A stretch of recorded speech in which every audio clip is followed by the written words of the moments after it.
Multinational company CEO అవ్వడం ఒక achievement అయితే ఇండియాలోనే మల్టీనేషనల్ కంపెనీ స్థాపించి ఓనర్ అవ్వడం అది ఒక గ్రేట్నెస్. చాలా మంది ఇండియన్స్ అబ్రాడ్ వెళ్ళి చాలా మల్టీనేషనల్ కంపెనీస్ లో వర్క్ చేసి రిటర్న్ ఏమన్నా ఇండియాకి ఇస్తున్నారా అంటే చాలా అరుదు. చాలా తక్కువ మంది మన ఇండియన్ విలేజెస్ కి హెల్ప్ చేస్తున్నారు. కానీ ఒక్కసారి ఆలోచించండి, ఇండియాలోనే మల్టీనేషనల్ సంస్థ స్థాపించి ప్రపంచ స్థాయి జైంట్స్ తో పోటీగా నిలబడి లాభాలే ధ్యేయంగా కాకుండా దేశానికి, సమాజానికి, పర్టికులర్ గా విలేజెస్ కి మేలు చేయడం అనేది చాలా అరుదు. అలాంటి ఆలోచనే శ్రీధర్ వెంబు గారికి వచ్చింది. ఒక్కసారి ఆలోచించండి, మార్నింగ్ లేసారు, యూట్యూబ్ వర్క్ అవ్వట్లేదు, వాట్సాప్ వర్క్ అవ్వట్లేదు, ఇన్స్టాగ్రామ్ వర్క్ అవ్వట్లేదు, ఇప్పుడు ఏం చేయాలి? మనకేమైనా ఆల్టర్నేటివ్ ఉందా? నేనేం మాట్లాడుతున్నాను అంటే, ఇప్పుడు ఈ యాప్స్ అన్ని యుఎస్ రిలేటెడ్ యాప్స్. మనము టిక్ టాక్ ని ఏ విధంగా అయితే చైనా యాప్ కాబట్టి బ్యాన్ చేశామో, అలానే వన్ ఫైన్ డే యుఎస్ కూడా ఇలానే బ్యాన్ చేస్తే మన దగ్గర ఏమైనా ఆల్టర్నేటివ్ ఉందా? ఉంది. జోహో ఆల్టర్నేటివ్ ఇస్తుంది, వాట్సాప్కి ఆల్టర్నేటివ్ ఉంది, మైక్రోసాఫ్ట్ ఆఫీస్కి ఆల్టర్నేటివ్ ఉంది, ఈవెన్ యూట్యూబ్ కూడా R&D చేస్తున్నారు. నా పాయింట్ ఇక్కడ ఏంటంటే, ఇండియన్ కంపెనీస్ జోహో కాకుండా మిగతా వాళ్ళు ఎవరు కానీ ఈ ఆల్టర్నేటివ్స్ గురించి ఎందుకు ఆలోచించట్లేదు? నాకు అర్థమైన వరకు ఏమంటే, వాళ్ళు లాభార్జనలో ఉన్నారు. ఎవ్రీ క్వార్టర్లో మనం ఎంత సంపాదిస్తున్నాము అని అనుకుంటున్నారు, కానీ మనం ఇండియాకి ఏం చేశాము అని అయితే ఎవ్వరూ ఆలోచించట్లేదు. ప్రౌడ్ మూమెంట్ ఏంటంటే, స్వదేశీ మూమెంట్, ఆత్మనిర్భర్ భారత్ విజన్ లో భాగంగా ఇండియన్ గవర్నమెంట్ కూడా యుఎస్ యాప్స్ ని యూజ్ చేయకుండా జోహో సూట్ నే యూజ్ చేస్తుంది. అంటే ఏంటంటే, జీమెయిల్ కానీ, మైక్రోసాఫ్ట్ ఆఫీస్ కానీ, ఈవెన్ ఇండియన్ గవర్నమెంట్ కూడా యూజ్ చేయట్లేదు, జోహో సూట్ నే యూజ్ చేస్తుంది. ఇది మనకు కూడా ప్రౌడ్ మూమెంట్. జోహో నెట్వర్క్ తెలుసా? 1.4 lakhs crores. రెవెన్యూ తెలుసా? 8,700 crores. అంటే 2023కి ప్రాఫిట్ ఎంతో తెలుసా? 2023కి 2,700 crores. ఇంకొక ఇంట్రెస్టింగ్ పాయింట్ చెప్పనా? జోహో స్టాక్ మార్కెట్లో లేదు, పబ్లిక్ కంపెనీ కాదు, షేర్ హోల్డర్ ప్రెజర్ లేదు వాళ్ళకి. వాళ్ళు ఎందుకు తీసుకోరో తెలుసా స్టేక్ హోల్డర్స్ని? ఒకప్పుడు శ్రీధర్ వెంబు వాళ్ళ మదర్ చెప్పిందంట, ఎప్పుడు కానీ అప్పు చేయొద్దు అని. ఆయన అదే ఫిలాసఫీ ఇప్పటికి కూడా ఇంత మల్టీనేషనల్ కంపెనీ పెట్టాక కూడా అదే పాటిస్తున్నాడు. We emphasized simple living and high thinking, and that was always true, right? However, whatever money you have to have a simple life. My parents kind of exemplified it throughout their life. My father passed away last year. My mother still is there. She is the guiding force in that. What is a simple life? వాళ్ళకి అప్పు లేదు, stake holders ఉండరు, quarterly pressure ఉండదు, yearly pressure ఉండదు, ఏమీ ఉండదు. వాళ్ళకి ఏం అవసరం అయితే అదే చేసుకుంటారు. అందుకోసమే జోహోలో లే ఆఫ్స్ కూడా ఉండవు. Our business has been conservatively run. We never carried any debt, and we have always been profitable. So now during a downturn, it's a question of maybe we'll take a reduction in the profit margin. Maybe for 1 or 2 quarters, if necessary, we'll take a loss, and that is okay. This is something a public company cannot do, because the CEO's job will be on the line if they say that. And that is why we stayed private. And so that is also part of the secret here is we stay private so we can sacrifice near-term profit in order to make sure that the employees are taken care of. And I believe that is a good long-term investment in our own future. ఇలాంటి pressure, stake holders pressure లేదు కాబట్టే Zoho 60% revenue వాళ్ళు ఏం చేస్తున్నారంటే R&Dకే use చేస్తున్నారు. అందుకోసమే మన so called కంపెనీలు ఉన్నాయి కదా, ఇన్ఫోసిస్, విప్రో, TCS, ఇవి R&Dకి అంతగా స్పెండ్ చేయకపోవడానికి కారణం ఏంటి అంటే quarterly pressure. Was the 11 AM con call forwarded to ma'am? No sir, it's still... Please make sure it happens today, otherwise we will... For the German client being approved by ma'am? Not any moment, sir. Where's ma'am's black coffee? Go get it. Mr. Raghuvaran? Huh? Madam's airplane tickets booked? Yeah. వీళ్ళకి అది లేదు, వీళ్ళకి అప్పులు లేవు, venture capitalist వచ్చి ఏదో మాట్లాడతారని లేదు, ఈ ప్రెజర్స్ ఏమీ లేవు కాబట్టే వాళ్ళు R&Dలో 60% పెట్టగలుగుతున్నారు.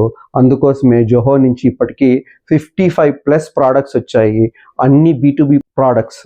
జోహో ఎప్పుడు ఇయర్లో, ఈ క్వార్టర్లో ఎంత సంపాదిస్తాము అని target పెట్టుకోదు.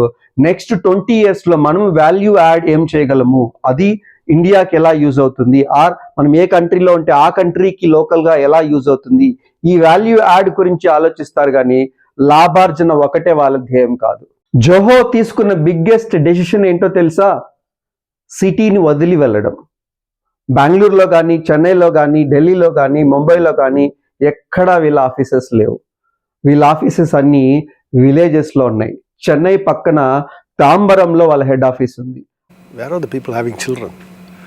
If you look at globally, the talent pool that is waiting to be tapped, that's in India, primarily rural Bharat. That's where I would say perhaps the biggest untapped global pool of talent resides right now. It's born, it's young, it's hungry, it's ready for the opportunity. And whoever, I tell you this, there's going to be hundreds of billion-dollar companies can be created out of rural Bharat if you have the determination, if you have the passion, if you have the patience for it. అలానే multiple places in India around 130 ప్లేసెస్లో వీళ్ళ offices ఉన్నాయి. అంటే విలేజెస్లో ఉన్నాయి, ఎక్కడ సిటీలో వీళ్ళ ఆఫీసెస్ లేవు. మన ఆంధ్రాలో కూడా రేణిగుంటలో ఉంది కానీ తిరుపతిలో పెట్టలేదు. శ్రీధర్ వెంబు క్లియర్గా ఏం చెప్తాడంటే, సిటీ వాళ్ళు వచ్చి ఇక్కడ జాయిన్ అవ్వద్దండి, మాకు విలేజెస్ వాతావరణంలో అలవాటు కావాలనుకునే వాళ్ళే ఇక్కడ జాయిన్ అవ్వండి, లేకుంటే అరౌండ్ విలేజెస్ మాత్రమే ఇక్కడ జాయిన్ అవ్వండి అని క్లియర్గా చెప్తాడు. శ్రీధర్ వెంబు ఈ డెసిషన్ అంటే విలేజెస్లోనే ఆఫీసెస్ పెట్టాలి అనే డెసిషన్ తీసుకోవడానికి కారణం ఏంటో తెలుసా? సిటీలో ఉంటే ఇన్ఫ్రాస్ట్రక్చర్ ఎక్కువ కాస్ట్ అవుతుంది, ఆ తర్వాత ఎక్స్పెన్సెస్ కూడా ఎక్కువ ఉంటాయి. ఇంకోటి ఏంటంటే మన సిటీ కిడ్స్ గ్యాడ్జెట్స్కి ఎక్కువ అలవాటు పడిపోయినారు.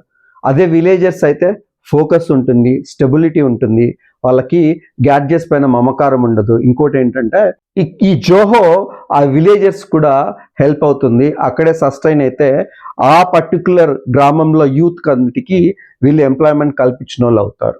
Indian government Office suite use చేస్తుంది అని మనం అనుకున్నాం కదా, అది ఎప్పుడు డెవలప్ చేశారో తెలుసా? 20 ఏళ్ల క్రితం చేశారు. 2005 అప్పుడే చేశారు అనమాట. అప్పటి నుంచి ఇంతవరకు అది ఎవరికి ఎందుకు తెలియదు, ఈవెన్ మీలో కూడా చాలా మందికి తెలియకపోవచ్చు.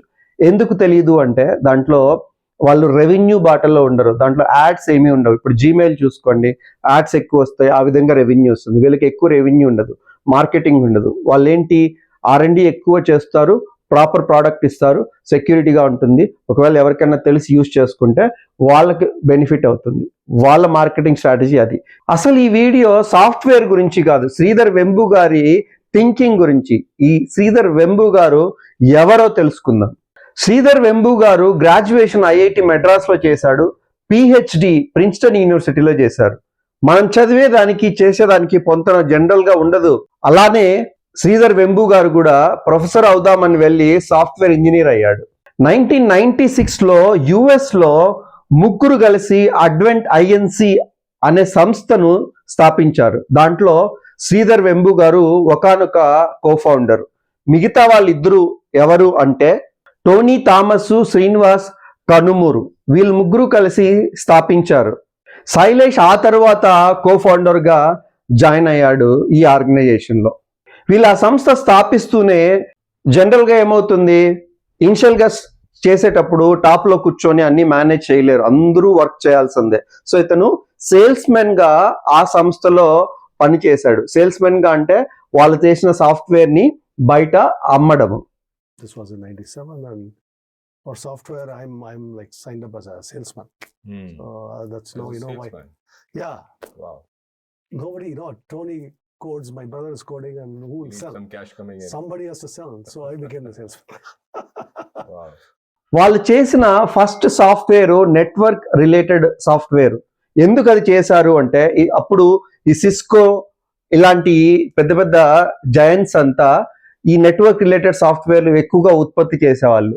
వాళ్ళు ఎంటర్ప్రైజ్ రిలేటెడ్ వాళ్ళకి మాత్రమే ఎక్కువగా ఈ సాఫ్ట్వేర్ని ఇచ్చేవాళ్ళు. మీడియం కానీ స్మాల్ కంపెనీస్ కన్నిటికీ చాలా ప్రాబ్లం అయ్యేది, అంటే అది చాలా కాస్ట్లీ, అవి కొనలేకపోయేవారు.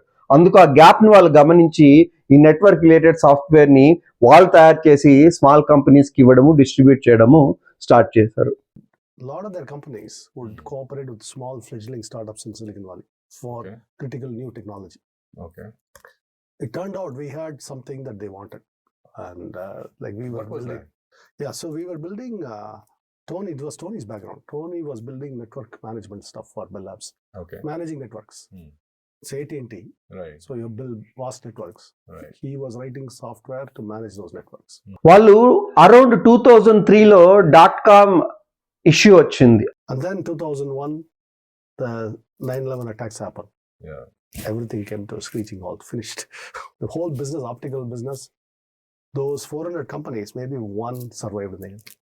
Just one. One, yeah.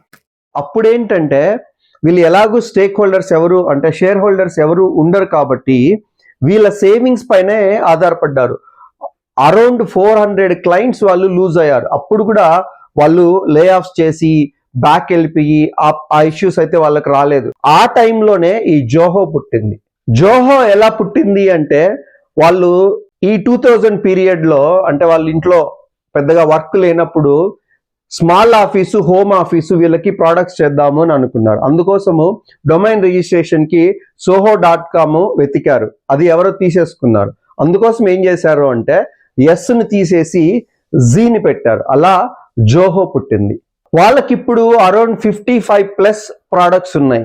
వీళ్ళు గూగుల్ కి, మైక్రోసాఫ్ట్ కి, సేల్స్ ఫోర్స్ కి వీళ్ళన్నిటికీ కాంపిటీషన్ ఇస్తున్నారు. వాళ్ళ ప్రైజింగ్ ఫిలాసఫీ ఏంటో తెలుసా? ఫస్ట్ ఫ్రీగా యూజ్ చెయ్యి, నీకు నిజంగా నచ్చితేనే దానికి పే చెయ్యి. ఇలాంటి ఫిలాసఫీ వాళ్ళది. వాళ్ళకి వెంచర్ క్యాపిటలిస్ట్ లేరు. ఏ కంపెనీని అక్వైర్ చేసుకోదు. వీళ్ళు ఈ కంపెనీని వేరే వాళ్ళకి సేల్ చేయదు. క్వార్టర్లీ ప్రెజర్ లేదు, ఇయర్లీ ప్రెజర్ లేదు. మొదటలో శ్రీధర్ వెంబు గారికి చాలా అక్విజిషన్ రిక్వెస్ట్లు అంటే భారీ రిక్వెస్ట్లు వచ్చాయి. భారీ మొత్తంలో మేము మీ కంపెనీని కొనుక్కుంటాము అని రిక్వెస్ట్లు వచ్చాయి. అయినా వీరు ఎవరికి సేల్ చేయలేదు. Acquisition offer came to our Yeah. company and $25 million. Big amount. And a big amount, then.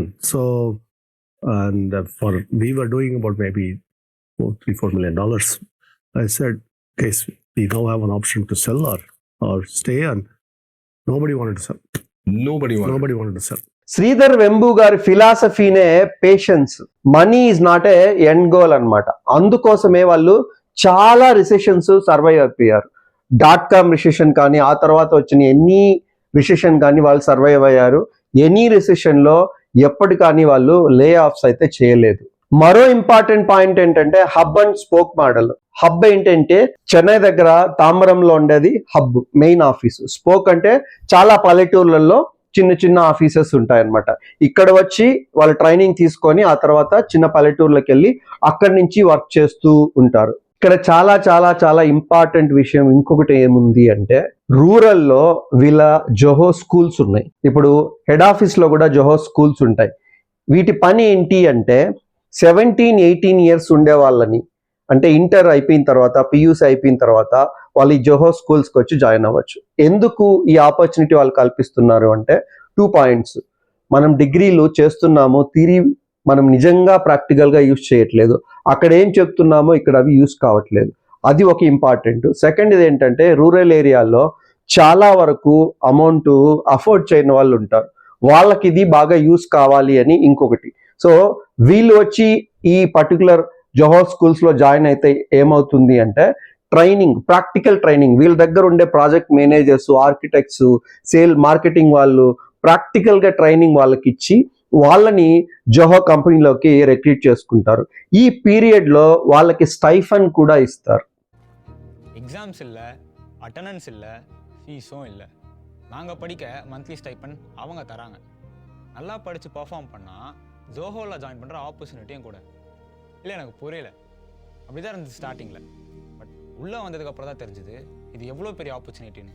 இது இன்னும் நிறைய பேருக்கு கிடச்சா நல்லாயிருக்கும்னு தோணுச்சு. దీనికి ఎవరు అప్లై చేయొచ్చు అంటే ఎవరైనా అప్లై చేయొచ్చు. వాళ్ళ దగ్గర ఇంకొక ఫెసిలిటీ కూడా ఉంది. అంటే లేడీస్ ఒక 40-50 ఇయర్స్ అయిపోయి ఆ తర్వాత మళ్ళా రీజాయిన్ అవ్వాలి అన్నా, అంటే మాకి ఎకనామిక్ గా అంత అఫోర్డ్ చేయలేమన్నా ఈవెన్ వీళ్ళకు కూడా వాళ్ళు ట్రైనింగ్ ఇచ్చి మళ్ళా తీసుకుంటారు. ఈ ట్రైనింగ్ సెంటర్స్ లో వాళ్ళకి ఎగ్జామ్స్ అయితే ఉండవు, ప్రతిదీ ప్రాక్టికల్ గానే ఉంటుంది. అది చాలా వాళ్ళు వర్క్ చేసేటప్పుడు యూజ్ అవుతుంది. ఇంకొకటి ఏంటంటే ఒక ఎగ్జాంపుల్ గా చెప్తున్నాను. అక్కడ ఒక ముస్లిం క్యాండిడేట్ బయట వర్క్ చేసేవాడు, అంటే ఆ సైకిల్ స్టాండ్స్ కాడో ఎక్కడో వర్క్ చేసేవాడు, సెక్యూరిటీగా వర్క్ చేసేవాడు. అతనికి కూడా ట్రైనింగ్ ఇచ్చి వాళ్ళు అతన్ని జోహోలోనే ఎంప్లాయీగా తీసుకున్నారు. ఈ మోడల్ ద్వారా వచ్చే ఎంప్లాయీస్ ఇప్పుడు ఎంతమంది ఉన్నారు అంటే జోహోలో 1500+ మెంబర్స్ జోహోలో ఈ మోడల్ ద్వారా వచ్చి వర్క్ చేస్తున్నారు. జనరల్ గా బిగ్ సిటీస్ లో ఎలా ఉంటుంది, కల్చర్ ఆఫీసెస్ లో ఎలా ఉంటుంది, టేబుల్ టెన్నిస్ ఆడామా, ఫ్రీ ఫుడ్ ఇచ్చేసామా, హైఫైగా ఉంటుందా, జిమ్ ఉందా, ఇలాంటిది కదా కల్చర్. బట్ ఇక్కడ అలా ఉండదు. వాళ్ళు క్యారెక్టర్ కి, వాల్యూకి ఎక్కువ ప్రిఫరెన్స్ ఇస్తారు. నెక్స్ట్ ఏంటంటే హైరార్కీ కూడా చాలా తక్కువ ఉంటుంది. అంటే మీనింగ్ వాళ్ళకు సపరేట్ క్యాబిన్స్ అలా ఇలా ఉండవు, అందరూ ఒకే తాను కూర్చోవాలి. అందుకే వాళ్ళ ఇన్ఫ్రాస్ట్రక్చర్ కూడా వాళ్ళే బిల్డ్ చేస్తారు. ఎవరినో హైర్ చేసి ఆ ఇన్ఫ్రాస్ట్రక్చర్ బిల్డ్ చేయమని చెప్పరు. సో అందరూ క్లోజ్ గా ఉండాలి, అక్కడక్కడే ఉండాలి.